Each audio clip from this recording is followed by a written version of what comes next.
La llamada de Cthulhu, H.P. Lovecraft, 1926. Capítulo 1. El horror en arcilla. Es imposible que tales potencias o seres hayan sobrevivido a una época infinitamente remota donde la conciencia se manifestaba, quizá, bajo cuerpos y formas que ya hace tiempo se retiraron ante la marea de la ascendiente humanidad. Formas de las que sólo la poesía y la leyenda han conservado un fugaz recuerdo con el nombre de dioses, monstruos, seres míticos de toda clase y especie. Algernon Blackwood. No hay en el mundo fortuna mayor, creo, que la incapacidad de la mente humana para relacionar entre sí todo lo que hay en ella. Vivimos en una isla de plácida ignorancia, rodeados por los negros mares de lo infinito, y no es nuestro destino emprender largos viajes. Las ciencias, que siguen sus caminos propios, no han causado mucho daño hasta ahora. Pero algún día, la unión de esos disociados conocimientos nos abrirá a la realidad y a la endeble posición que en ella ocupamos. Perspectivas tan terribles que enloqueceremos ante la revelación, o huiremos de esa funesta luz, refugiándonos en la seguridad y la paz de una nueva edad de las tinieblas. Algunos teósofos han sospechado la majestuosa grandeza del ciclo cósmico, del que nuestro mundo y nuestra raza no son más que fugaces incidentes. Han señalado extrañas supervivencias en términos que nos helarían la sangre si no estuviesen disfrazados por un blando optimismo. Pero no son ellos los que me han dado la fugaz visón de esos dones prohibidos que me estremecen cuando pienso en ellos y me enloquecen cuando sueño con ellos. Esa visión, como toda temible visión de la verdad, surgió de una unión casual de elementos diversos. En este caso, el artículo de un viejo periódico y las notas de un profesor ya fallecido. Espero que ningún otro logre llevar a cabo esta unión. Yo, por cierto, si vivo, no añadiré voluntariamente un solo eslabón a tan espantosa cadena. Creo, por otra parte, que el profesor había decidido, también, no revelar lo que sabía, y que si no hubiese muerto repentinamente, hubiera destruido sus notas. Tuve por primera vez conocimiento de este asunto en el invierno de 1926-1927, a la muerte de mi tío abuelo, George Gamel Angel, profesor honorario de lenguas semíticas de la Universidad de Brown, Providence, Rhode Island. El profesor Angel era una autoridad vastamente conocida en materia de antiguas inscripciones, y a él habían recurrido con frecuencia los conservadores de los más importantes museos. Muchos deben, por lo tanto, recordar su desaparición, acaecida a la edad de 92 años. Las oscuras razones de su muerte aumentaron aún más el interés local. El profesor había muerto mientras volvía del barco de Newport y, según afirman los testigos, luego de recibir el empellón de un marinero negro. Este había surgido de uno de los curiosos y sombríos pasajes situados en la falda abrupta de la colina que une los muelles a la casa del muerto en la calle Williams. Los médicos, incapaces de descubrir algún desorden orgánico, concluyeron, luego de un perplejo cambio de opiniones, que la muerte debía atribuirse a una oscura lesión del corazón, determinada por el rápido ascenso de una cuesta excesivamente empinada para un hombre de tantos años. En ese entonces no vi ningún motivo para disentir de ese diagnóstico, pero hoy tengo mis dudas, y algo más que dudas. Como heredero y ejecutor de mi tío abuelo, viudo y sin hijos, era de esperar que yo examinara sus papeles con cierta atención. Trasladé con ese propósito todos sus archivos y cajas a mi casa de Boston. El material ordenado por mí será publicado en su mayor parte por la Sociedad Norteamericana de Arqueología. Pero había una caja que me pareció sumamente enigmática y sentí siempre repugnancia a mostrársela a otros. Estaba cerrada y no encontré la llave hasta que se me ocurrió examinar el llavero que el profesor llevaba siempre consigo. Logré abrirla entonces, pero me encontré con otro obstáculo mayor y aún más impenetrable. ¿Qué significado podían tener ese curioso bajorrelieve de arcilla y esas notas, fragmentos y recortes de viejos periódicos? ¿Se había convertido mi tío, en sus últimos años, en un devoto de las más superficiales imposturas? Resolví buscar al excéntrico escultor que había alterado la paz mental del anciano. El bajorrelieve era un rectángulo tosco de 2 centímetros de espesor y de unos 30 o 40 centímetros cuadrados de superficie, indudablemente de origen moderno. Los dibujos, sin embargo, no eran nada modernos, ni por su atmósfera ni por su sugestión. Pues aunque las rarezas del cubismo y el futurismo sean numerosas y extravagantes, no suelen reproducir esa críptica regularidad de la escritura prehistórica. Y la mayor parte de los dibujos parecía ser ciertamente alguna especie de escritura. A pesar de mi familiaridad con los papeles y colecciones de mi tío, no logré identificarla ni sospechar siquiera alguna remota relación. Sobre esos supuestos jeroglíficos había una figura de carácter evidentemente representativo, aunque la ejecución impresionista impedía comprender su naturaleza. Parecía una especie de monstruo, o el símbolo de un monstruo, o una forma que solo una fantasía enfermiza hubiese podido concebir. Si digo que mi imaginación, algo extravagante, se representó a la vez un pulpo, un dragón y la caricatura de un ser humano, no traicionaré el espíritu del dibujo. Sobre un cuerpo escamoso y grotesco, provisto de alas rudimentarias, se alzaba una cabeza pulposa y coronada de tentáculos, pero era el contorno general lo que la hacía más particularmente horrible. Detrás de la figura se embosaba una arquitectura ciclópea. Las notas que acompañaban a este curioso objeto, además de unos recortes de periódicos, habían sido escritas por el profesor mismo y no tenían pretensiones literarias. El documento en apariencia más importante estaba encabezado por las palabras «El culto de Cthulhu», escritas cuidadosamente en caracteres de imprenta para evitar todo error en la lectura de un nombre tan desconocido. El manuscrito se dividía en 2 secciones. La primera tenía el siguiente título: 1925, Sueño y obra onírica de H.A. Wilcox, calle Thomas 7, Providence, R.I., y la segunda, Informe del inspector John R. Legras, calle Bienville 121, Nueva Orleans, a la Sociedad Norteamericana de Arqueología, 1928. Notas del mismo y del profesor Webb. Las otras notas manuscritas eran todas muy breves. Relatos de sueños curiosos de diferentes personas o citas de libros y revistas teosóficos, principalmente La Atlántida y La Lemuria Perdida de W. Scott Elliot, y el resto comentarios acerca de la supervivencia de las sociedades y cultos secretos, con referencia a pasajes de tratados mitológicos y antropológicos como la rama dorada de Fraser y el culto de las brujas en Europa occidental de la señorita Murray. Los recortes de periódicos aludían principalmente a casos de alienación mental y a crisis de demencia colectiva en la primavera de 1925.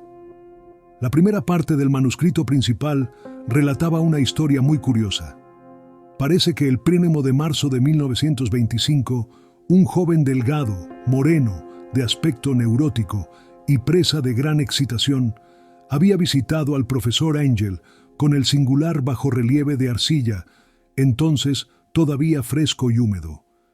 En su tarjeta se leía el nombre de Henry Anthony Wilcox, y mi tío había reconocido en él al hijo menor de una excelente familia con la que estaba ligeramente relacionado. Wilcox, que desde hacía un tiempo estudiaba dibujo en la Escuela de Bellas Artes de Rhode Island y que vivía en el Hotel Fleur de Lis muy cerca de esta institución, era un joven precoz de genio indudable, pero muy excéntrico. Desde su infancia había llamado la atención por las historias y sueños extraños que se complacía en relatar. Se denominaba a sí mismo físicamente hipersensitivo, pero la gente seria de la vieja ciudad comercial lo consideraba simplemente raro. No había frecuentado nunca a los de su propia clase y poco a poco había ido retirándose de toda actividad social. Actualmente solo era conocido por algunos estetas de otras ciudades. La Asociación Artística de Providence, deseosa de preservar su conservadorismo, lo había desahuciado. En aquella visita, decía el manuscrito, el escultor había pedido bruscamente la ayuda de los conocimientos arqueológicos de su huésped para identificar los jeroglíficos. El joven hablaba de un modo pomposo y descuidado que impedía simpatizar con él. Mi tío le respondió con sequedad, pues la evidente edad de la tableta excluía toda posible relación con las ciencias arqueológicas. La réplica del joven Wilcox, que impresionó bastante a mi tío como para que la reprodujera palabra por palabra, tuvo ese énfasis poético que caracterizaba sin duda su conversación habitual. «Es nueva, es cierto», le dijo, «pues la hice anoche mientras soñaba con extrañas ciudades, y los sueños son más viejos que la cavilosa Tiro, la contemplativa Esfinge o Babilonia, guarnecida de jardines». Y comenzó a narrar una historia desordenada que, de pronto, despertó en mi tío un recuerdo. El anciano se mostró febrilmente interesado. La noche anterior había habido un leve temblor de tierra, el más violento de los que habían sacudido Nueva Inglaterra en esos últimos años, que había afectado terriblemente la imaginación de Wilcox. Ya en cama, y por primera vez en su vida, había visto en sueños unas ciudades ciclópeas de enormes bloques de piedra y gigantescos y siniestros monolitos de un horror latente, que exudaban un limo verdoso. Muros y pilares estaban cubiertos de jeroglíficos, y de las profundidades de la tierra, de algún punto indeterminado, venía una voz que no era una voz, sino más bien una sensación confusa, que sólo la fantasía podía traducir en esta unión de letras casi imposibles: Tulu Eftagn. Esta mezcla de letras fue la llave del recuerdo que excitó y perturbó al profesor Angel. Interrogó al escultor con minuciosidad científica y estudió con intensidad casi frenética el bajorrelieve que el joven había estado esculpiendo en sueños, vestido solo con su ropa de dormir y temblando de frío. Mi tío culpó a su avanzada edad, dijo Wilcox más tarde, el no reconocer con rapidez los jeroglíficos y el dibujo. Muchas de sus preguntas le parecieron un poco fuera de lugar a su visitante, especialmente aquellas que trataban de relacionar a este último con sociedades y cultos extraños. Y Wilcox no pudo entender por qué mi tío le prometió repetidamente guardar silencio si admitía ser miembro de una de las tan innumerables sectas paganas o místicas. Cuando el profesor quedó al fin convencido de que Wilcox ignoraba de verdad toda doctrina o cultos secretos, le suplicó que no dejara de informarle acerca de sus sueños. Este pedido dio sus frutos, pues a partir de esa primera entrevista, el manuscrito menciona las visitas diarias del joven y la descripción de sorprendentes visiones nocturnas, cuyo tema principal era siempre unas construcciones ciclópeas de piedra, húmedas y oscuras, y una voz o inteligencia subterránea que gritaba una y otra vez, en enigmáticos y sensibles impactos, algo indescriptible. Los dos sonidos que se repetían con más frecuencia eran los representados por las palabras Cthulhu y Relie. El 23 de marzo, continuaba el manuscrito, Wilcox faltó a la cita. Una investigación realizada en el hotel reveló que había sido atacado por una fiebre de origen desconocido y que lo habían llevado a la casa de sus padres, en la calle Waterman. Se había puesto a gritar en medio de la noche, despertando a varios artistas que vivían en el mismo hotel, y desde entonces había pasado alternativamente de la inconsciencia al delirio. Mi tío telefoneó enseguida a la familia, y desde ese momento siguió de cerca el caso, yendo a menudo a la oficina del doctor Toby en Tyler Street, médico de cabecera del joven. La mente febril de Wilcox alimentaba, aparentemente, extrañas imágenes. El doctor se estremeció al recordarlas. No solo incluían una repetición de los sueños anteriores, sino también una criatura gigantesca de varios kilómetros de altura que caminaba o se movía pesadamente.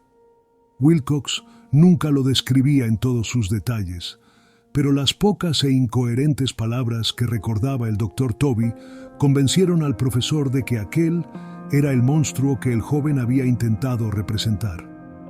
Cuando Wilcox se refería a su obra, añadió el doctor, caía enseguida, invariablemente, en una especie de letargo. Cosa rara, su temperatura no estaba nunca por encima de lo normal. Sin embargo, su estado se parecía más al de una fiebre violenta que al de un desorden del cerebro. El 2 de abril a las 3 de la tarde, la enfermedad cesó de pronto. Wilcox se sentó en la cama, asombrado de encontrarse en la casa de sus padres e ignorando totalmente lo que había ocurrido en sus sueños o en la realidad desde el 22 de marzo. Como el médico declarara que estaba curado, a los 3 días volvió a su hotel.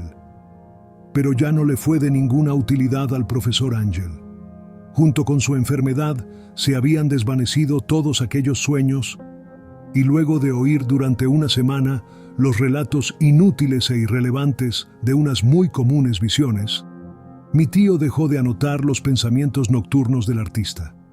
Aquí terminaba la primera parte del manuscrito, pero las abundantes notas invitaban de veras a la reflexión. Solo el escepticismo inveterado que informaba entonces mi filosofía puede explicar mi persistente desconfianza. Las notas describían lo que habían soñado diversas personas en el mismo período en que el joven Wilcox había tenido sus extrañas revelaciones. Mi tío parecía había organizado rápidamente una vasta encuesta entre casi todos aquellos a quienes podía interrogar sin parecer impertinente, pidiendo que le contaran sus sueños y le comunicaran las fechas de todas sus visiones notables. Las reacciones habían sido variadas, pero el profesor recibió más respuestas que las que hubiese obtenido cualquier otro hombre sin la ayuda de un secretario. Aunque no conservó la correspondencia original, las notas formaban un completo y muy significativo resumen. La aristocracia y los hombres de negocios, la tradicional sal de la tierra de Nueva Inglaterra, dieron un resultado casi completamente negativo, aunque hubo algunos pocos casos de informes de impresiones nocturnas, siempre entre el 13 de marzo y el 2 de abril, periodo de delirio de joven escultor. Los hombres de ciencia no fueron tampoco muy afectados, aunque por lo menos 4 vagas descripciones sugerían la visión fugaz de extraños paisajes, y uno de ellos hablaba del temor a algo anormal. Las respuestas más pertinentes procedían de artistas y poetas, que si hubieran podido comparar sus notas, hubieran sido presas del pánico. Ante la falta de las cartas originales, llegué a sospechar que el compilador había estado haciendo preguntas insidiosas o había deformado el texto de la correspondencia para corroborar lo que había resuelto ver. Por eso persistí en la creencia de que Wilcox, conociendo de algún modo los viejos documentos reunidos por mi tío, había estado engañándolo. Estas respuestas de los artistas narraban una perturbadora historia. Entre el 28 de febrero y 2 de abril, gran parte de ellos había tenido sueños muy curiosos, alcanzando su máxima intensidad en el tiempo del delirio del escultor. Una cuarta parte hablaba de escenas y sonidos semejantes a los descritos por Wilcox, y algunos confesaban su terror ante una criatura gigantesca y sin nombre. Un caso, que las notas describían con énfasis, era particularmente triste. El sujeto, un arquitecto muy conocido, algo inclinado al ocultismo y la teosofía, se volvió completamente loco la noche que llevaron al joven Wilcox a la casa de sus padres y murió meses después gritando que lo salvaran de algún escapado habitante del infierno. Si mi tío hubiese conservado los nombres de estos casos, en vez de reducirlos a números, yo hubiera podido hacer alguna investigación personal. Pero, como estaban las cosas, solo pude encontrar a unos pocos. Todos, sin embargo, confirmaron las notas. Me pregunté a menudo si aquellos a quienes había interrogado el profesor Angell se habían sentido tan intrigados como este grupo. Nunca les di explicaciones, y es mejor así. Los recortes de prensa, como ya he dicho, trataban de casos de pánico, manía y excentricidad, siempre en el mismo periodo. El profesor Angell debió de haber empleado una agenda de recortes, pues el número de estos extractos era prodigioso, y además procedían de todos los rincones del mundo. Uno describía un suicidio nocturno en Londres. Un hombre había saltado por una ventana luego de lanzar un grito horrible. En una confusa carta al editor de un periódico sudamericano, un fanático anunciaba, apoyándose en sus visiones, un futuro siniestro. Un despacho de California relataba que una colonia teosófica había comenzado a usar vestiduras blancas ante la proximidad de un glorioso acontecimiento que no llegaba nunca, mientras las noticias de la India se referían cautelosamente a una seria agitación de los nativos, producida a fines de marzo. Las orgías vudúes se habían multiplicado en Haití, y en África se había hablado de unos cantos misteriosos.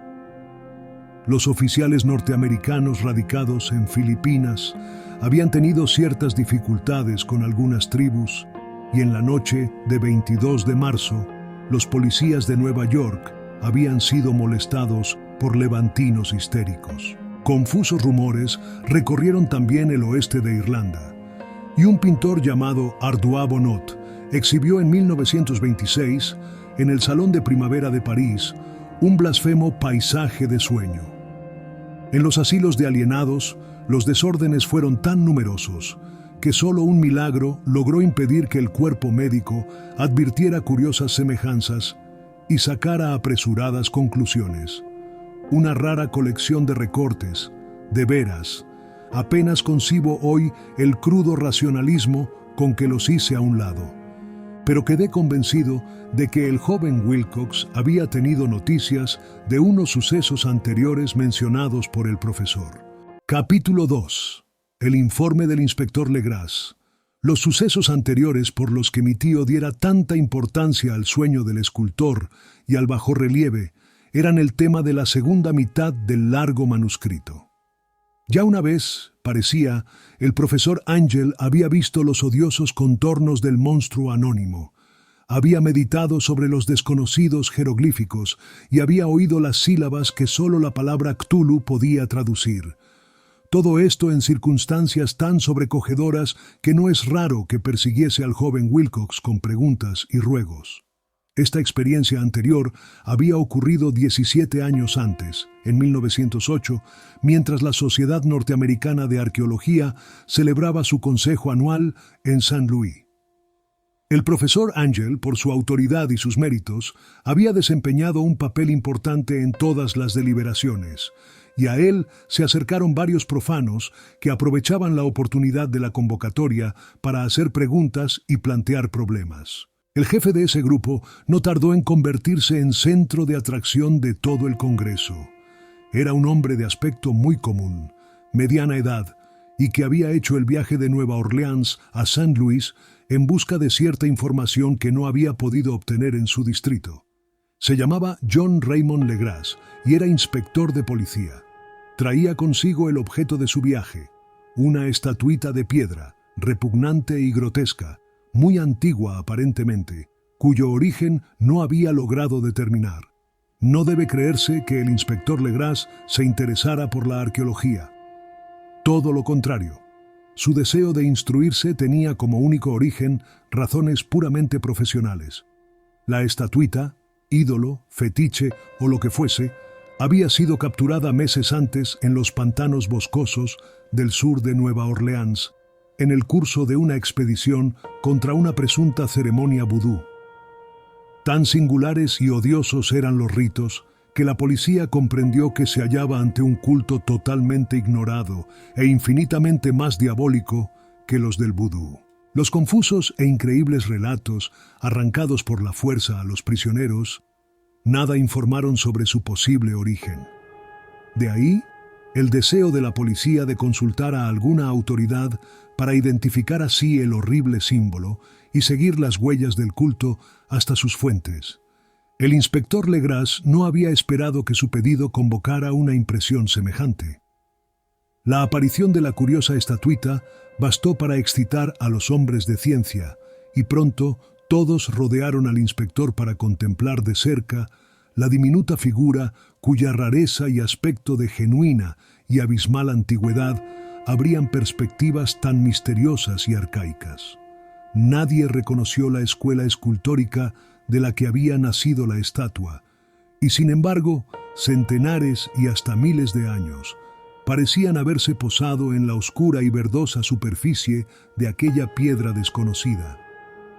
La figura, que los miembros del Congreso pasaron de mano en mano para estudiarla con más minuciosidad, medía de unos 20 a 25 centímetros de altura y estaba finamente labrada. Representaba un monstruo de contornos vagamente antropoides, pero con una cabeza de pulpo, cuyo rostro era una masa de tentáculos, un cuerpo escamoso que sugería cierta elasticidad, 4 extremidades dotadas de garras enormes y un par de alas largas y estrechas en la espalda. Esta criatura, que exhalaba una malignidad antinatural, parecía ser de una pesada corpulencia y estaba sentada en un pedestal o bloque rectangular cubierto de indescriptibles caracteres. Las puntas de las alas rozaban el borde posterior del bloque. El asiento ocupaba el centro, mientras que las garras largas y curvas de las plegadas extremidades hacían el borde anterior y descendían hasta un cuarto de la altura del pedestal. La cabeza de cefalópodo se inclinaba hacia el dorso de las garras enormes que apretaban las elevadas rodillas. El conjunto daba una impresión de vida anormal, más sutilmente terrorífico a causa de la imposibilidad de establecer su origen. Su vasta, pavorosa e incalculable edad era innegable. Sin embargo, nada permitía relacionarlo con algún tipo de arte de los comienzos de la civilización. El material de la estatua encerraba otro misterio. No había nada parecido, en la geología o la mineralogía, a aquella pieza jabonosa, verdinegra, de estrías doradas o iridiscentes. Los caracteres de la base eran igualmente desconcertantes, y ninguno de los miembros del Congreso, a pesar de que representaban a la mitad de las autoridades mundiales en esta esfera, pudo descubrir el más remoto parentesco lingüístico. Tanto la figura como el material pertenecían a algo increíblemente lejano, totalmente distinto de la humanidad que conocemos. Algo sugería, de un modo terrible, antiguos y profanos ciclos en los que nuestro mundo y nuestras concepciones no habían participado. Y sin embargo, mientras los miembros del Congreso sacudían la cabeza y se confesaban incapaces de resolver el misterio, uno de ellos creyó descubrir algo raramente familiar en la efigie y los jeroglíficos, y al fin, no sin reticencia, confesó lo que sabía. Este hombre era el hoy desaparecido William Channing Webb, profesor de antropología en la Universidad de Princeton y explorador de bastante renombre. 48 años antes, el profesor Webb había recorrido Groenlandia e Islandia en busca de ciertas inscripciones rúnicas que hasta ese entonces no había podido descubrir. En la costa occidental de Groenlandia se había encontrado con una tribu degenerada de esquimales, cuya religión, un culto demoníaco curioso, lo había impresionado sobremanera por su faz deliberadamente sanguinaria y repulsiva.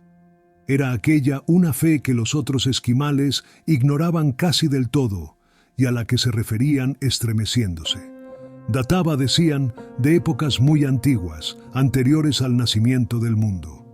Junto a ritos anónimos y sacrificios humanos, había invocaciones de origen tradicional dirigidas a un demonio supremo o Tornasuk. El profesor Webb había oído esa invocación en boca de un viejo Angekok, o brujo sacerdote, y la había transcrito fonéticamente hasta donde era posible en caracteres romanos. Pero lo que ahora parecía importante era el fetiche adorado en ese culto, y alrededor del cual bailaban los esquimales, cuando la aurora boreal brillaba muy por encima de los acantilados de hielo. Era, declaró el profesor, un tosco bajorrelieve de piedra con una figura horrible y algunos caracteres misteriosos. Creía recordar que se parecía, por lo menos en todos los rasgos esenciales, a la criatura bestial que ahora estaban examinando. Este relato, recibido con asombro y sorpresa por los miembros del Congreso, pareció excitar al inspector Legras, que abrumó al profesor a preguntas. Habiendo copiado una invocación recitada por uno de los oficiantes del pantano, rogó al profesor Webb que tratase de recordar las sílabas recogidas en Groenlandia. Siguió una comparación exhaustiva de todos los detalles y un instante de sombrío silencio, cuando el profesor y el detective convinieron en la virtual identidad de las frases. He aquí, en sustancia, la división de las palabras fue establecida de acuerdo con las pausas tradicionales observadas por los oficiantes, lo que el brujo esquimal y los sacerdotes de Luisiana habían cantado a sus ídolos. Finglui, Mnglunaf, Cthulhu, Relie, Ugahnagl, Ftagn. Legras había tenido más suerte que el profesor Webb, pues varios prisioneros le habían revelado el sentido de esas palabras. Era algo así: en su casa de Relie, el fallecido Cthulhu espera soñando. Y entonces, respondiendo a un ruego general, el inspector relató minuciosamente su experiencia con los fieles del pantano. Veo ahora que mi tío dio gran importancia a esa historia. Tenía cierto parecido con las ensoñaciones más extravagantes de los teósofos y los creadores de mitos, y revelaba una asombrosa imaginación de carácter cósmico que nadie hubiese esperado entre parias y vagabundos. El 1 de noviembre de 1907, la policía de Nueva Orleans había recibido un alarmado mensaje de la región pantanosa del sur. Los colonos, gente primitiva, pero de buen natural, descendientes en su mayor parte de Lafitte, eran presas del pánico a causa de algo desconocido que había invadido la región durante la noche. Se trataba en apariencia de un culto vudú, pero de una especie más terrible que todo lo que ellos conocían. Desde que el malévolo tam-tam había comenzado a sonar incesantemente en aquellos bosques oscuros donde nadie osaba aventurarse, habían desaparecido varias mujeres y niños. Se habían oído gritos irracionales, chillidos desgarradores y cantos lúgubres, y unas llamas diabólicas habían bailado en la espesura. Los vecinos, añadía el aterrorizado mensajero, no podían soportarlo.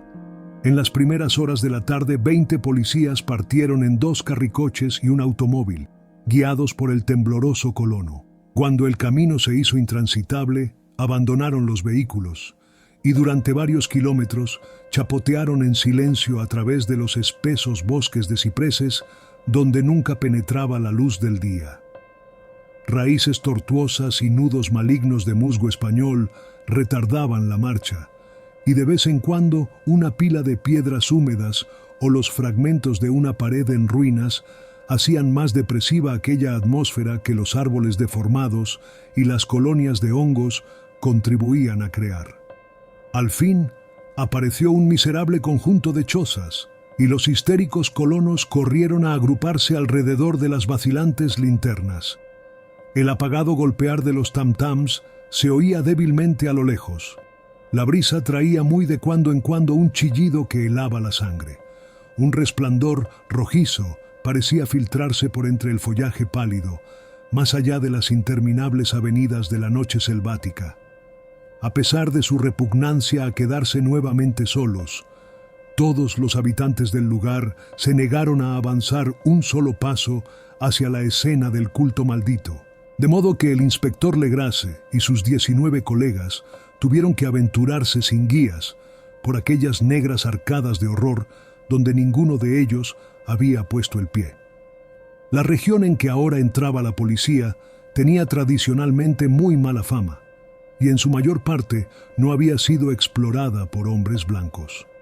Algunas leyendas se referían a un lago secreto en que vivía una colosal e informe criatura, algo parecida a un pólipo y de ojos fosforescentes, y, según los colonos, unos demonios de alas de murciélago salían a medianoche de sus cavernas para adorar al monstruo. Afirmaban que éste estaba allí desde antes que la Salle, de los indios y aún de las bestias y pájaros del bosque. Era una verdadera pesadilla, y verlo significaba la muerte. Pero se aparecía en sueños a los hombres, y eso bastaba para que éstos se mantuviesen alejados. La orgía vudú se desarrollaba en los límites extremos del área aborrecida, pero aún así el emplazamiento era bastante malo, y eso quizá había aterrorizado a los colonos más que los chillidos o incidentes. Solo la poesía o la locura podían haber reproducido los ruidos que oyeron los hombres de Legras mientras atravesaban lentamente el sombrío pantano, acercándose a la luz rojiza y a los apagados tam-tams. Hay una cualidad vocal propia de las bestias y nada más terrible que oír una de ellas cuando el órgano de donde proviene debería emitir otra. Una furia animal y una licencia orgiástica se exacerbaban allí hasta alcanzar alturas demoníacas con gritos y aullidos extáticos que reverberaban en los bosques tenebrosos como ráfagas pestilentes surgidas de los abismos del infierno. De vez en cuando cesaban los gritos y lo que parecía un coro de voces roncas entonaba la odiosa melodía. Fenglui mglu unaf Cthulhu relie Uganal Ftagn. Por fin los hombres llegaron a un sitio donde el bosque era menos denso y se encontraron de pronto en el lugar mismo de la escena. 4 trastabillaron. Un quinto perdió el conocimiento y otros 2 lanzaron un grito de horror que por suerte fue apagado por el tumulto salvaje de la orgía. Legras se roció con agua pantanosa el rostro del hombre desvanecido y luego todos contemplaron el espectáculo fascinados por el horror. En un claro natural del pantano se alzaba una isla verde de tal vez un acre de extensión, desprovista de árboles y bastante seca. Allí saltaba y se retorcía una horda de anormalidades humanas más indescriptibles que cualquiera de las que hubiese podido pintar un cime o un angarola. Sin ropas, esta híbrida muchedumbre bramaba, rugía y se contorsionaba alrededor de una hoguera circular. De vez en cuando se abrían las cortinas de fuego y se podía distinguir en el centro un bloque de granito de unos 2,5 metros de alto, en cuya cima, incongruente por su pequeñez, se alzaba la funesta estatuita. En 10 cadalsos instalados a intervalos regulares en un ancho círculo que rodeaba la hoguera, con el monolito como centro, colgaban con la cabeza hacia abajo los cuerpos extrañamente mutilados de los desaparecidos colonos. Dentro de este círculo saltaba y rugía el anillo de fieles, moviéndose de izquierda a derecha en una bacanal interminable entre el círculo de cadáveres y el círculo de fuego. Pudo haber sido solo la imaginación o pudo haber sido un simple eco, pero uno de los hombres, un impresionable español, creyó oír que las invocaciones eran seguidas por unas respuestas antifonales que procedían de un lejano y sombrío lugar, situado en lo más profundo de aquel bosque de leyenda.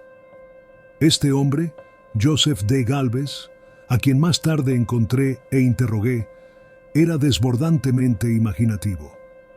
Llegó a decir que había oído el débil golpear de unas grandes alas y que había vislumbrado unos ojos luminosos y una enorme masa blanca detrás de los árboles más lejanos. Pero creo que estaba demasiado influido por las supersticiones locales. La inactividad de los hombres paralizados fue comparativamente de poca duración. El deber venció pronto todas las dudas, y aunque los celebrantes debían de llegar al centenar, la policía, confiada en sus armas de fuego, irrumpió en medio de la horda. Durante 5 minutos, el caos y el tumulto fueron indescriptibles. Hubo furiosos golpes, disparos y huidas. Pero finalmente Legras pudo contar 47 prisioneros a los que obligó a vestirse rápidamente y que rodeó de policías. 5 de los celebrantes habían muerto y otros 2, muy malheridos, fueron transportados por sus cómplices en improvisadas parihuelas. La imagen del monolito fue sacada con todo cuidado y llevada por Legras. Examinados en el cuartel de la policía, luego de un viaje agotador, los prisioneros resultaron ser mestizos de muy baja ralea y mentalmente débiles. Eran en su mayor parte marineros, y había algunos negros y mulatos, procedentes casi todos de las islas de Cabo Verde, que daban un cierto matiz vudú a aquel culto heterogéneo. Pero no se necesitaron muchas preguntas para comprobar que se trataba de algo más antiguo y profundo que un fetichismo africano. Aunque degradados e ignorantes, los prisioneros se mantuvieron fieles, con sorprendente consistencia, a la idea central de su aborrecible culto. Adoraban, dijeron, a los grandes antiguos que eran muy anteriores al hombre y que habían llegado al joven mundo desde el cielo. Esos antiguos se habían retirado ahora al interior de la tierra y al fondo del mar, pero sus cadáveres se habían comunicado en sueños con el primer hombre, quien inventó un culto que nunca había muerto. Este era ese culto, y los prisioneros dijeron que había existido siempre y que siempre existiría, ocultándose en lejanías desiertas y lugares retirados hasta que el gran sacerdote Cthulhu saliese de su sombría morada en la ciudad submarina de R'lyeh para reinar otra vez sobre la tierra. Algún día vendría, cuando los astros ocuparan una determinada posición, y el culto secreto estaría allí, esperándolo. Mientras tanto, no podían decir nada más. Se trataba de un secreto que ni la tortura podría arrancarles. La humanidad no era lo único consciente en la tierra, pues había unas formas que emergían de la sombra para visitar a sus escasos fieles. Pero estas no eran los grandes antiguos. Ningún ser humano había visto a los antiguos. El ídolo de piedra representaba al gran Cthulhu, pero nadie podía decir si los otros eran o no como él. Nadie era capaz de descifrar ahora la antigua escritura. Muchas cosas se transmitían oralmente. La invocación ritual no era el secreto. Este no se comunicaba nunca en voz alta. El canto significaba: en su casa de R'lyeh, el fallecido Cthulhu espera soñando. Solo 2 de los prisioneros fueron juzgados bastante cuerdos y se les ahorcó. El resto fue enviado a diversas instituciones. Todos negaron haber participado en los crímenes rituales y afirmaron que los culpables de aquellas muertes eran los alas negras que habían venido hasta ellos desde su refugio inmemorial en el bosque encantado. Pero nada coherente se pudo saber de aquellos aliados misteriosos. Lo que la policía logró obtener salió en su mayor parte de un viejísimo mestizo llamado Castro, quien pretendía haber tocado puertos distantes y hablado con los jefes inmortales del culto en las montañas de China. El viejo Castro recordaba fragmentos de odiosas leyendas que empequeñecían las especulaciones de los teósofos y hacían de nuestro mundo algo reciente y fugaz. En ciclos muy lejanos, otros seres habían gobernado la tierra. Habían vivido en grandes ciudades, y sus vestigios podían encontrarse aún, le habían dicho a Castro, los inmortales de China, en unas piedras ciclópeas de algunas islas del Pacífico. Habían muerto muchísimo antes de la aparición del hombre, pero había artes que podrían revivirlos cuando los astros volvieran a ocupar su justa posición en los cielos de la eternidad. Estos seres, indudablemente, procedían de las estrellas y habían traído sus imágenes con ellos. Estos grandes antiguos, continuó Castro, no eran de carne y hueso, tenían forma. ¿No lo probaba acaso esta imagen estelar? Pero esa forma no era material. Cuando las estrellas eran propicias, iban de mundo en mundo a través del cielo. Pero cuando eran desfavorables, no podían vivir. Pero aunque ya no viviesen, no habían muerto en realidad. Yacían todos en casas de piedra en la gran ciudad de R'lyeh, preservada por los sortilegios del gran Cthulhu, para el día que las estrellas y la tierra pudiesen recibir su gloriosa resurrección. Pero en esa época, alguna fuerza exterior debía ayudar a la liberación de sus cuerpos. Los conjuros que impedían que se descompusieran impedían también que se moviesen, y los antiguos tenían que contentarse con yacer y pensar en la oscuridad mientras transcurrían millones de años. Conocían todo lo que ocurría en el mundo, pues su lenguaje consistía en la transmisión del pensamiento. En ese mismo instante, hablaban en sus tumbas, cuando, luego de un caos infinito, aparecieron los primeros hombres. Los grandes antiguos hablaron a los más sensibles moldeándoles los sueños. Aquellos primeros hombres, murmuró Castro, establecieron el culto con que se adoraba a los ídolos de los grandes antiguos, ídolos traídos de estrellas oscuras en una época infinitamente lejana. Ese culto no moriría hasta que las estrellas volvieran a ser favorables. Los sacerdotes sacarían entonces al gran Cthulhu de su tumba para que reviviese a sus vasallos y volviera a asumir su reinado en la tierra. Ese tiempo sería fácil de conocer, pues entonces la humanidad se parecería a los grandes antiguos, salvaje y libre, más allá del bien y del mal, sin moral y sin ley. Y todos los hombres gritarían y matarían y gozarían alegremente. Los antiguos, liberados, enseñarían nuevos modos de gritar y matar y gozar, y el mundo entero ardería en un holocausto de libertad y éxtasis. Mientras tanto, el culto, con apropiados ritos, debía conservar el recuerdo de aquellos días antiguos y presagiar su retorno. En los primeros tiempos, algunos hombres escogidos habían hablado en sueños con aquellos seres. Pero luego, algo había pasado. La gran ciudad de piedra de R'lyeh, con sus monolitos y sepulcros, se había hundido bajo las olas, y las aguas de los abismos, con ese misterio primigenio en que nadie había pensado ni siquiera en penetrar, habían interrumpido esas citas espectrales.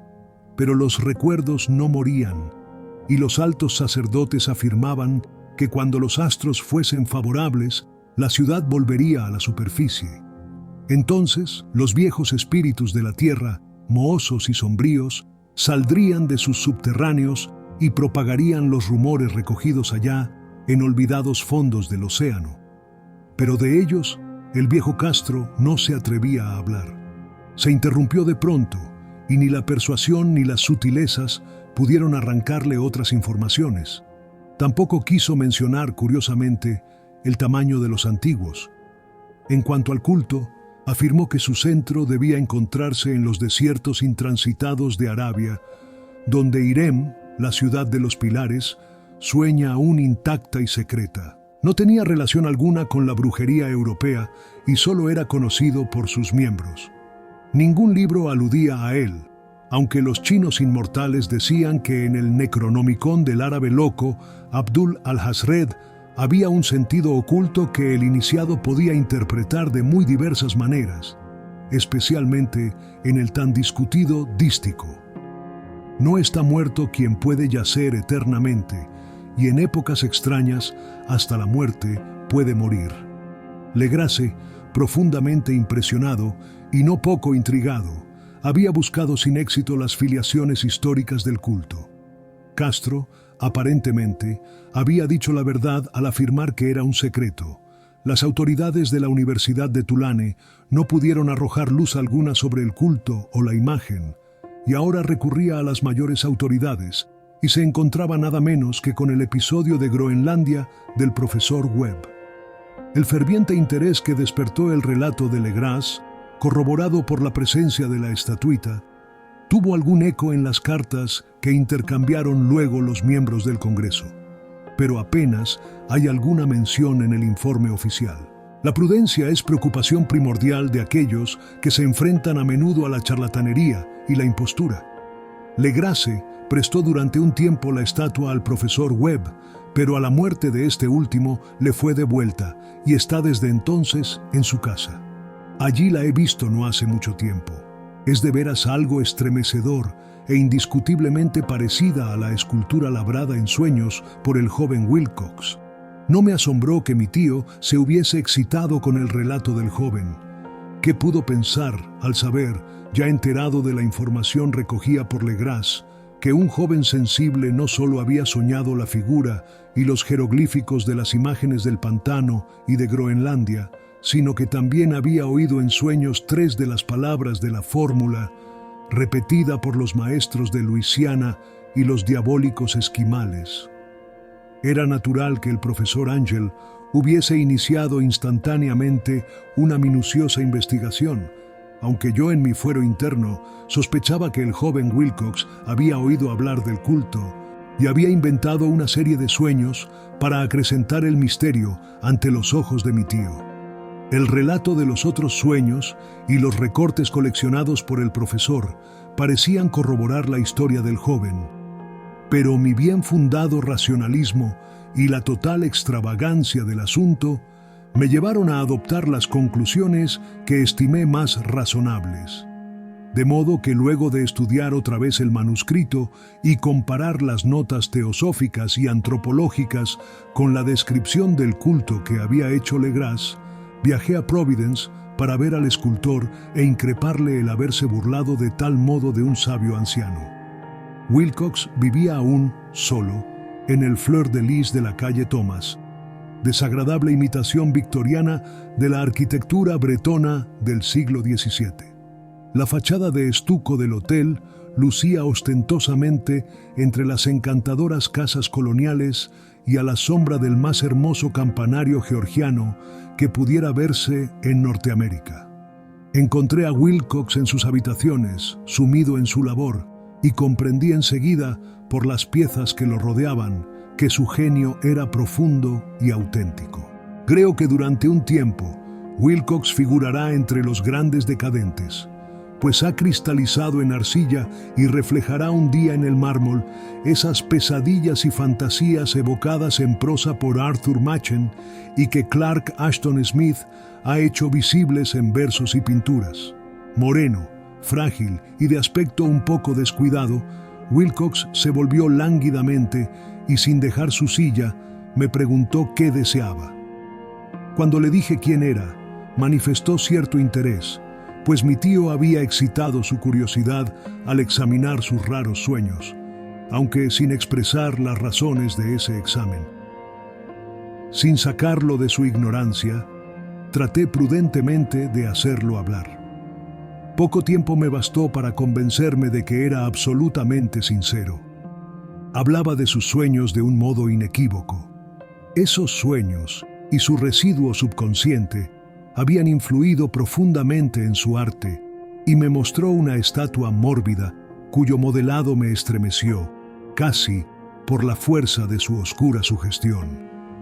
No recordaba haber visto el original, excepto en el bajorrelieve creado durante un sueño, pero los contornos se habían formado insensiblemente bajo sus manos.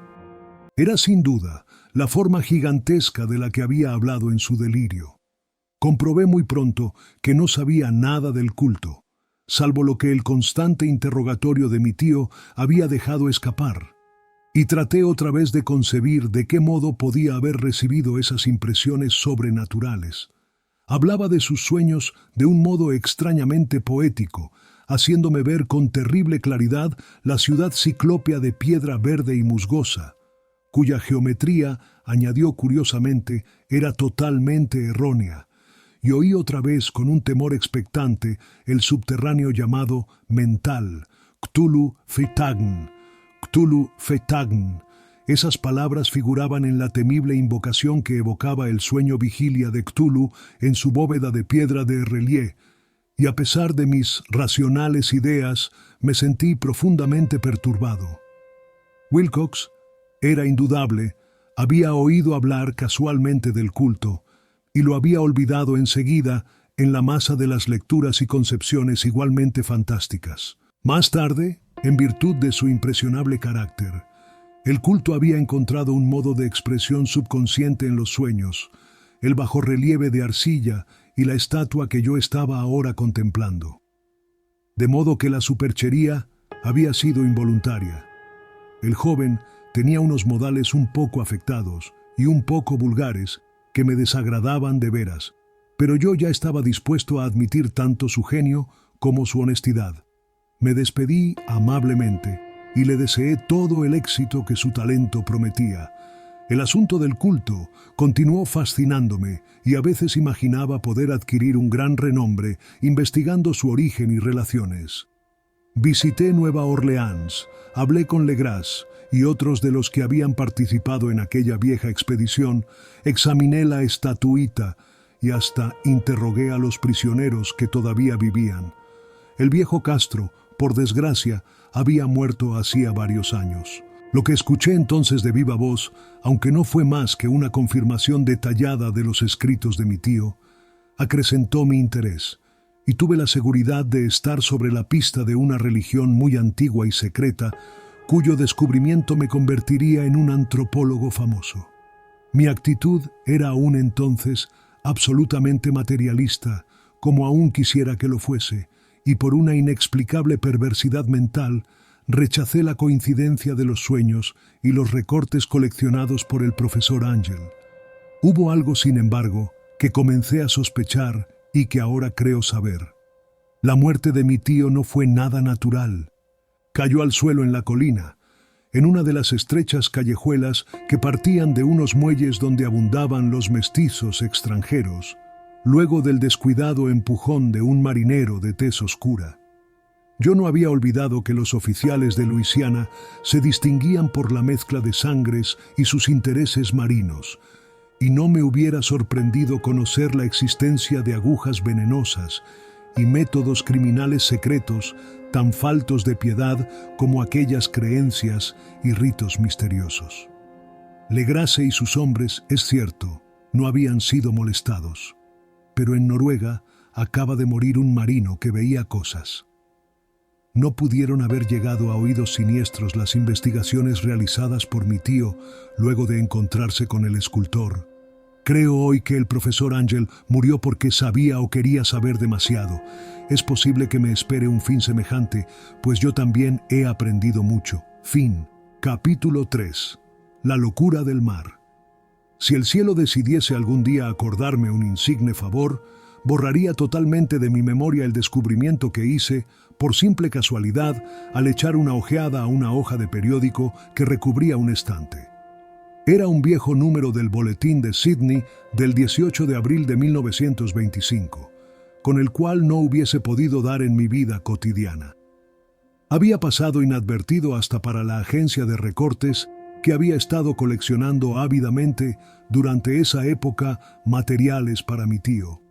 Había yo casi abandonado mis investigaciones cerca de lo que el profesor llamaba el culto de Cthulhu, y me encontraba de visita en casa de un docto amigo de Paterson, Nueva Jersey, conservador del museo local y mineralogista de renombre. Examinando un día los ejemplares de reserva, amontonados en desorden en los estantes de una de las salas del fondo del museo, mi mirada se detuvo en la rara ilustración de uno de los periódicos extendido bajo las piedras. Era el Boletín de Sydney que he mencionado. Mi amigo tenía corresponsales en todos los países extranjeros imaginables. La imagen era una fotografía en sepia de una odiosa estatuita de piedra casi igual a la que Legrasse había encontrado en el pantano.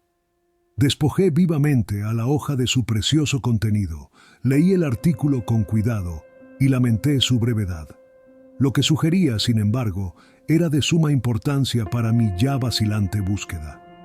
Arranqué cuidadosamente la noticia con el propósito de ponerme enseguida en acción. He aquí el contenido. Misterioso barco a la deriva rescatado en alta mar. El Vigilant arribó remolcando a un yate neozelandés armado. Un muerto y un sobreviviente a bordo. Relatan combates furiosos y muertes en alta mar. Marinero rescatado se niega a dar detalles de la misteriosa experiencia. Ídolo extraño hallado en su poder. Se iniciará una investigación. El carguero Vigilant de la compañía Morrison, procedente de Valparaíso, arribó esta mañana a su puesto de amarre en la bahía de Darling, remolcando al yate Alert de Dunedin N2 con serias averías, pero dotado aún de un poderoso armamento. El yate fue avistado el 12 de abril a los 34°21 de latitud sur y a los 152°17 longitud oeste, con un muerto y un sobreviviente a bordo. El Vigilant dejó Valparaíso el 25 de marzo y el 2 de abril fue alejado considerablemente de su curso, en dirección sur, por excepcionales tormentas y enormes olas. El 12 de abril avistó el buque a la deriva. En apariencia había sido abandonado, pero luego descubrió que llevaba un sobreviviente en estado de delirio y un hombre muerto por lo menos desde hacía una semana.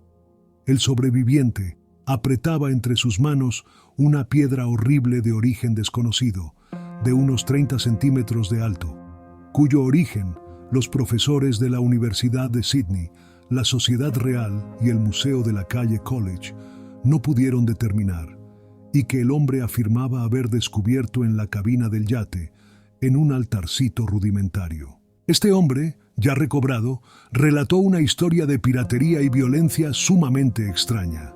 Se trata de un noruego llamado Gustav Johansen, de cierta cultura, segundo oficial en la goleta Emma de Auckland, que partió para el Callao el 20 de febrero, con una tripulación de 20 hombres. El Emma, dijo, fue retrasado y alejado considerablemente de su ruta por la tormenta del 1 de marzo y el 22 del mismo mes, a los 49,51 de latitud sur y a los 122,54 de longitud, encontró al Alert conducido por una tripulación de canacos 2 y mestizos de aspecto patibulario. El capitán Collins no obedeció la orden de virar, y la tripulación del yate abrió fuego sin aviso con una batería de cañones de bronce particularmente pesada. Los marineros del Emma, dijo el sobreviviente, se resistieron con valentía, y aunque la goleta comenzó a hundirse, pues varios proyectiles habían alcanzado la línea de flotación, lograron acercarse al enemigo y lo abordaron poniéndose a luchar en cubierta. Como los tripulantes del yate combatían de un modo torpe y cruel, tuvieron que matarlos a todos. 3 de los hombres del Emma, incluso el capitán Collins y el primer oficial Gree, murieron. Y los 8 restantes, bajo el mando del segundo oficial, Johansen, se pusieron a navegar en la dirección seguida originalmente por el yate, a fin de descubrir por qué motivo se les había ordenado cambiar de rumbo. Al día siguiente desembarcaron en una islita que no figuraba en ningún mapa. 6 de los hombres murieron allí, aunque Johansen se mostró particularmente reticente a este respecto y dijo que habían caído en una grieta entre las rocas. Más tarde, parece, Johansen y sus compañeros volvieron al yate y trataron de hacerlo navegar, pero fueron vencidos por la tormenta del 2 de abril. Desde ese día hasta el 12 de abril, fecha en que fue recogido por el Vigilant, Johansen no recuerda nada, ni siquiera cuándo murió su compañero William Bryden. La muerte no se debió aparentemente a otra causa que a privaciones. Cables procedentes de Dunedin informan que el Alert era muy conocido como barco de carga y tenía muy mala reputación. Pertenecía a un curioso grupo de mestizos cuyas frecuentes incursiones nocturnas a los bosques atraían no poca curiosidad. Luego de la tormenta y los temblores de tierra del 1 de marzo, se había hecho apresuradamente a la vela. Nuestro corresponsal en Auckland afirma que el Emma y sus tripulantes gozaban de una excelente reputación y que Johansen es un hombre digno de toda confianza. El almirantazgo va a iniciar una investigación sobre este asunto, durante la cual se tratará de convencer a Johansen para que hable más libremente. Esto era todo, además de la diabólica imagen. Pero ¿qué pensamientos despertó en mi mente?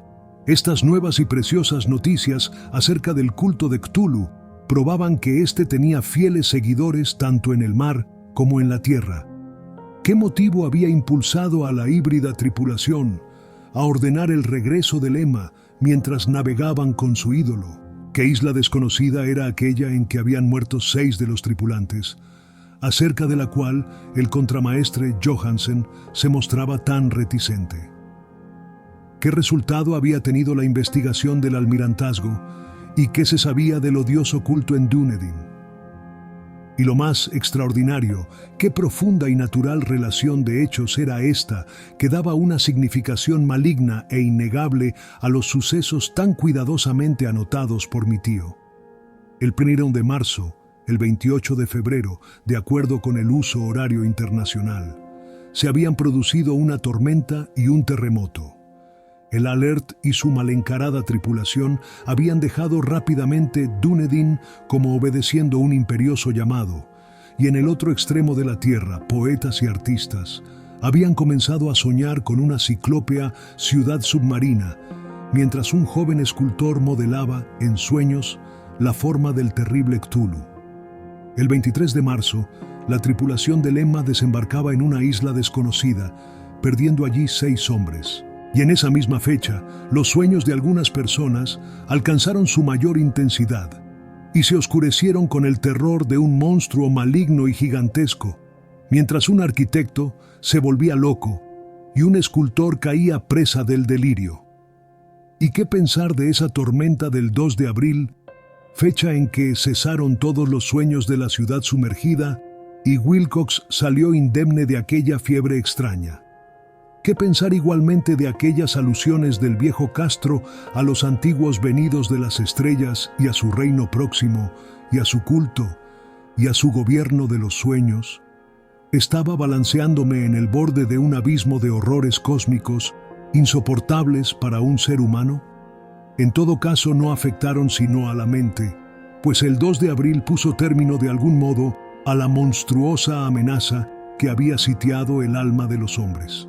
Aquella tarde, luego de haber pasado el día enviando telegramas y haciendo urgentes preparativos, me despedí de mi huésped y tomé un tren para San Francisco. En menos de un mes, llegué a Dunedin, donde, sin embargo, descubrí que se sabía muy poco de los extraños miembros del culto que habían vivido en las posadas marineras. El vagabundeo en los muelles era asunto demasiado común y no valía la pena mencionarlo. Pero algo oí a propósito de una expedición terrestre realizada por estos mestizos, durante la cual se escuchó el débil golpear de unos tambores y se vio un fuego rojo en las colinas lejanas. En Auckland me enteré de que Johansen había vuelto a Sydney, donde acababa de sometérsele a un inútil interrogatorio con el pelo totalmente cano, y que luego de vender su casita de la calle West, había regresado con su mujer a su viejo hogar en Oslo. De su aventura no dijo a sus amigos más de lo que ya sabían los oficiales del almirantazgo, y todo lo que pudieron hacer fue darme su nueva dirección. Volví entonces a Sydney y hablé sin éxito con gente de mar y miembros de la corte.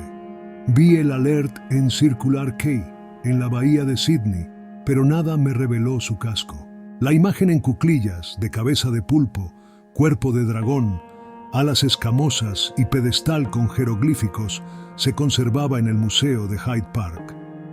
La examiné con cuidado y descubrí que estaba exquisitamente labrada y tenía el mismo profundo misterio, terrible antigüedad y sobrenatural rareza de material que el ejemplar más pequeño de Le Grasse.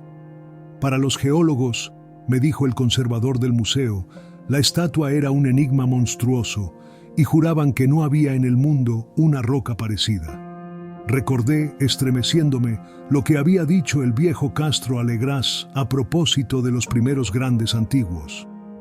Vinieron de las estrellas y trajeron consigo sus imágenes. Profundamente perturbado, resolví visitar al oficial Johansen en Oslo. Llegué a Londres, me reembarqué enseguida para la capital de Noruega, y un día de otoño eché pie a tierra en un limpio desembarcadero a la sombra del Egeberg. La casa de Johansen, descubrí, estaba situada en la ciudad vieja del rey Harald Hardrada, que había conservado el nombre de Oslo durante los siglos en que la ciudad principal adoptara el nombre de Cristianía. Hice el corto viaje en un taxi y golpeé con el corazón tembloroso la puerta de una casa vieja y limpia de frente enyesado. Salió a recibirme una mujer de cara triste, vestida de negro, quien me comunicó en un inglés vacilante que Gustav Johansen no era ya de este mundo. No había sobrevivido mucho a su regreso, pues su aventura marina de 1925 le había destrozado la salud. La mujer no sabía más que el público, pero Johansen había dejado un largo manuscrito que trataba asuntos técnicos, escrito en inglés con la intención manifiesta de que su esposa no lo entendiese. Mientras paseaba por una callejuela, cerca del muelle de Gothenburg, un atado de viejos periódicos, salido de la ventana de un altillo, lo golpeó y lo hizo caer. 2 marineros indios lo ayudaron enseguida a levantarse, pero el hombre murió antes de que llegase la ambulancia. Los médicos, incapaces de precisar la causa del deceso, lo habían atribuido a un malestar del corazón y a un debilitamiento general. Sentí entonces que un oscuro terror, que no me abandonaría hasta que a mí también me fuese acordado el eterno reposo, accidentalmente o por otro motivo, me traspasaba los huesos. Habiendo persuadido a la viuda de que mi conocimiento de esos asuntos técnicos me autorizaba a poseer el manuscrito, me llevé el documento y comencé a leerlo en el barco que me conducía a Londres. Era un relato simple, desordenado, un diario de mar redactado de memoria en que se intentaba recoger día a día aquel último y terrible viaje. No lo transcribiré literalmente a causa de sus oscuridades y redundancias, pero mi resumen bastará para explicar por qué el rumor de las aguas contra los costados del buque se me hizo tan intolerable que tuve que taponarme los oídos. Johansen, gracias a Dios, no lo sabía todo, aunque vio la ciudad y el monstruo. Pero yo ya no podré dormir en paz mientras recuerde el horror que espera emboscado del otro lado de la vida, en el tiempo y el espacio, y aquellas malditas criaturas que vinieron de los astros más antiguos y que sueñan en las profundidades del mar, conocidas y favorecidas por un culto de pesadilla decidido a lanzarlas sobre nuestro planeta cada vez que algún terremoto vuelva a elevar la monstruosa ciudad de piedra al aire y la luz del sol. El viaje de Johansen había comenzado tal como lo declarara él mismo ante el almirantazgo. El Emma había dejado Auckland en lastre el 20 de febrero y sintió todo el impacto de esa tempestad consecutiva al terremoto que arrancó a los abismos marinos el horror que pobló los sueños de los hombres. Recobrado el gobierno, el buque navegó favorablemente hasta encontrarse con el Alert el 22 de marzo. Y sentí la pena del oficial al describir el bombardeo y el hundimiento de su nave. De los mestizos del yate, Johansen hablaba con un horror realmente significativo. Había algo abominable en ellos que hacía que su destrucción pareciese casi un deber, y Johansen se sorprende ante la acusación de crueldad que contra él y sus compañeros hizo la corte. Ya en el yate capturado, Johansen y sus hombres, impulsados por la curiosidad, prosiguen viaje hasta avistar una alta columna de piedra que emerge del océano, y a los 49 goncones de latitud oeste y 126 de 40 de longitud sur, se encuentran ante una costa barrosa y una albañilería ciclópea cubierta de algas que no puede ser sino la sustancia tangible del terror supremo del universo.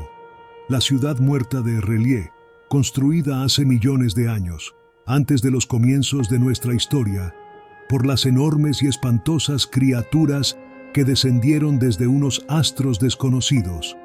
Allí yacen el gran Cthulhu y sus compañeros, ocultos en unas bóvedas verdes y húmedas desde donde envían, luego de incalculables ciclos, pensamientos que aterrorizan a los hombres sensibles y reclaman imperiosamente a los fieles del culto que inicien el peregrinaje de la liberación y la restauración. El oficial Johansen ignoraba todo esto, pero Dios sabe bien que había visto bastante. Creo que emergió de las aguas solo la cima de la ciudadela, coronada por un enorme monolito, donde yace el gran Cthulhu.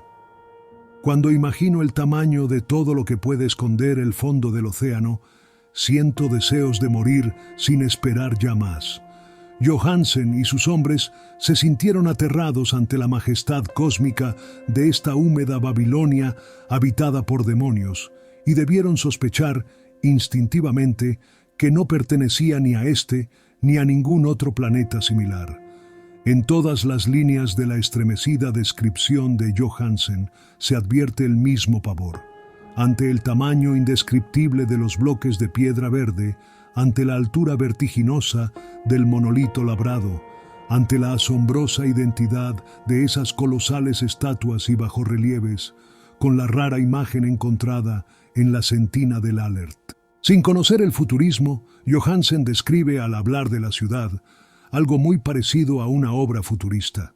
En vez de referirse a una estructura definida, algún edificio, se reduce a hablar de vastos ángulos y superficies pétreas, superficies demasiado grandes para ser de este mundo y cubiertas por jeroglíficos e imágenes horribles. Menciono estos ángulos pues me recuerdan los sueños que me relató Wilcox.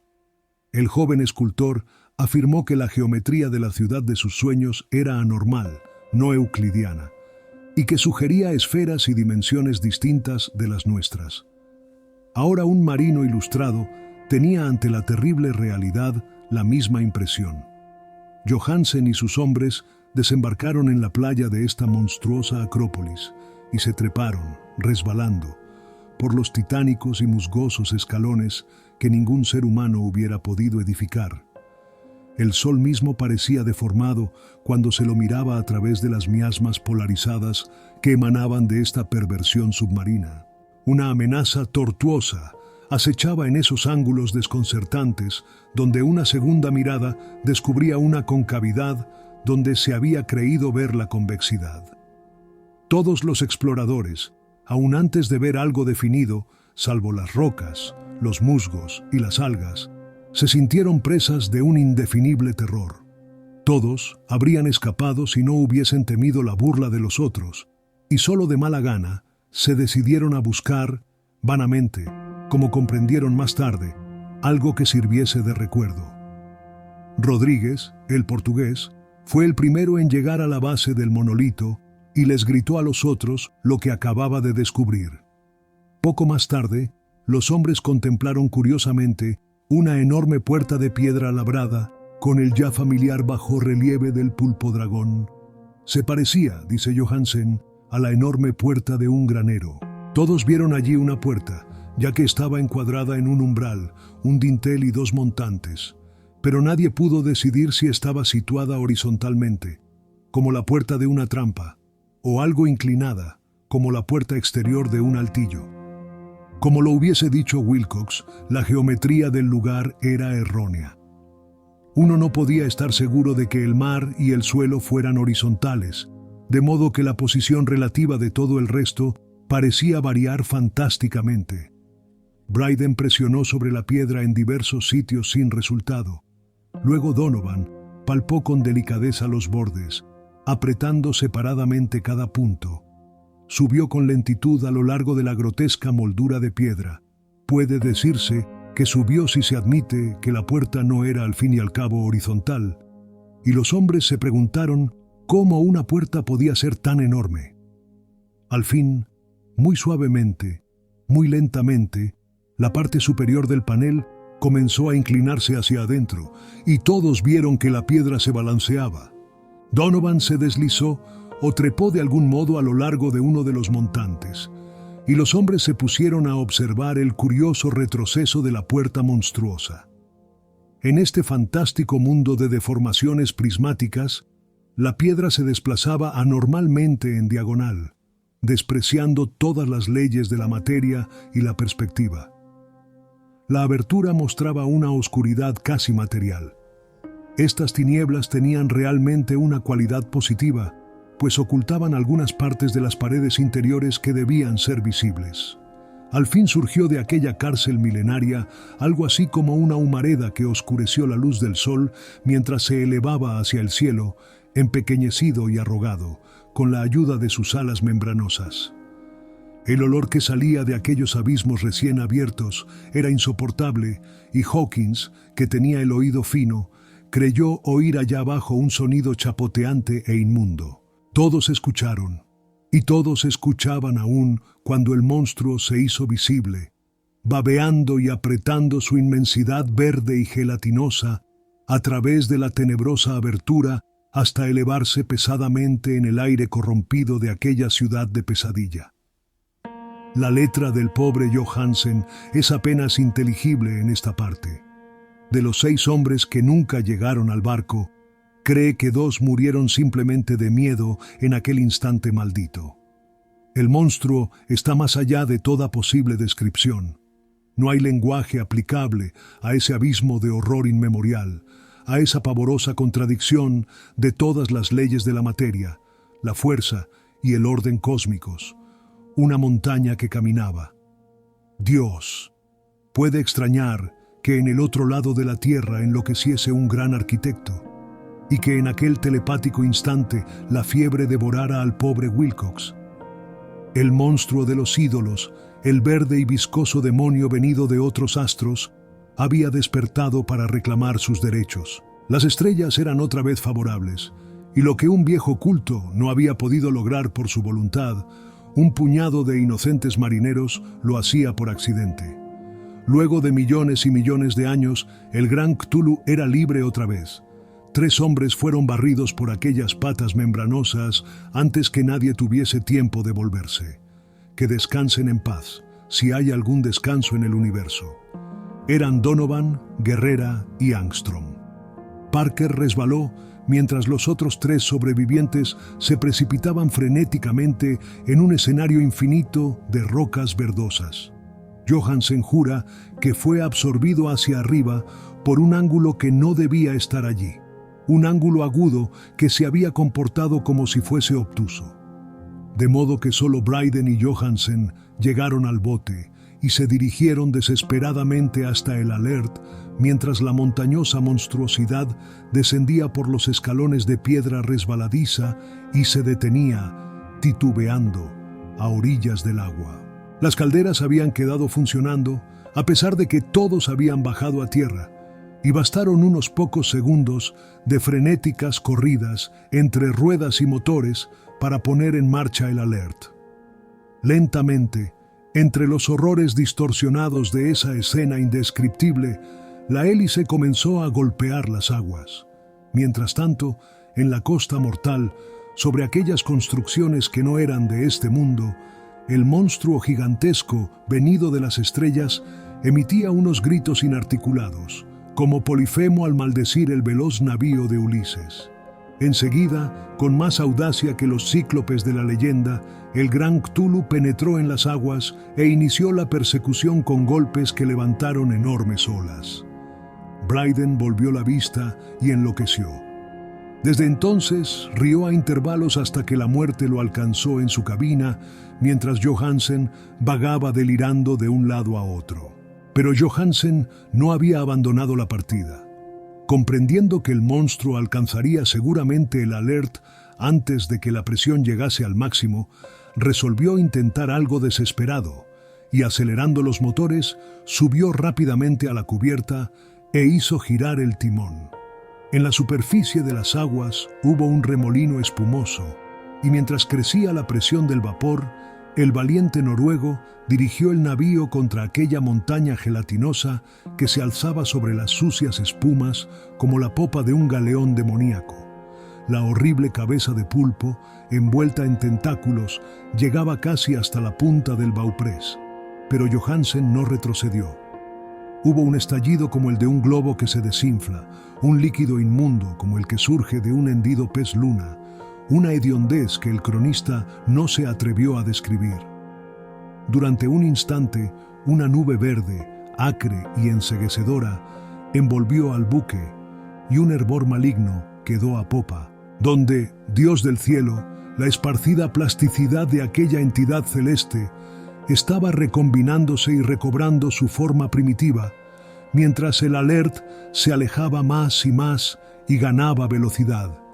Eso fue todo. Desde ese momento, Johansen se contentó con meditar sombríamente sobre el ídolo de la cabina y preparar unas pocas comidas para él y su enloquecido compañero, que reía a carcajadas. No trató de dirigir el navío. Después de aquel incidente, quedaba un gran vacío en su alma. Luego sobrevino la tormenta del 2 de abril, que terminó de nublar su conciencia. Recordaba confusamente infinitos abismos líquidos de espectrales paredes giratorias, vertiginosos desplazamientos por mundos huidizos en la cola de un cometa y saltos convulsivos de las profundidades del mar hasta la luna, y luego otra vez hasta el mar, todo envuelto en el coro de carcajadas de las antiguas divinidades y de los verdes demonios del Tártaro, de alas de murciélago. Luego de esas pesadillas vino el rescate, el Vigilant, el tribunal del almirantazgo, las calles de Dunedin y el largo viaje de retorno a la casa natal junto al Egeberg. Nada podía contar. Pasaría por loco. Lo escribiría todo antes de morir, pero su mujer no debería sospechar nada. La muerte sería para él beneficiosa solo si borraba los recuerdos. Tal era el documento que leí. Lo he guardado en la caja de lata junto con el bajorrelieve de arcilla y los papeles del profesor Angel. Incluiré este relato, esta prueba de mi propia cordura donde se ha unido lo que espero que nunca volverá a unirse. He contemplado todo lo que en el universo puede haber de horroroso, y aún los cielos de la primavera y las flores del verano me parecerán desde ahora impregnados de veneno. Pero no creo que viva mucho. Como desaparecieron mi tío y el pobre Johansen, así desapareceré yo. Conozco demasiado y el culto todavía existe. Cthulhu existe también, supongo, en ese refugio de piedra que le sirve de abrigo desde que el sol era joven. Su ciudad maldita se ha hundido otra vez, pues el Vigilant navegó por aquel lugar después de la tormenta de abril, pero sus ministros en la tierra bailan aún, y cantan y matan en lugares aislados, alrededor de monolitos de piedra coronados de imágenes. Cthulhu tuvo que haber sido atrapado por los abismos submarinos, pues si no el mundo gritaría ahora de horror. ¿Quién conoce el fin? Lo que ha surgido ahora puede hundirse, y lo que se ha hundido puede surgir. La abominación espera y sueña en las profundidades del mar, y sobre las vacilantes ciudades de los hombres flota la destrucción. Llegará el día, pero no debo ni puedo pensarlo. Ruego que si no sobrevivo a este manuscrito, mis ejecutores testamentarios cuiden de que la prudencia sea mayor que la audacia e impidan que caiga bajo otros ojos.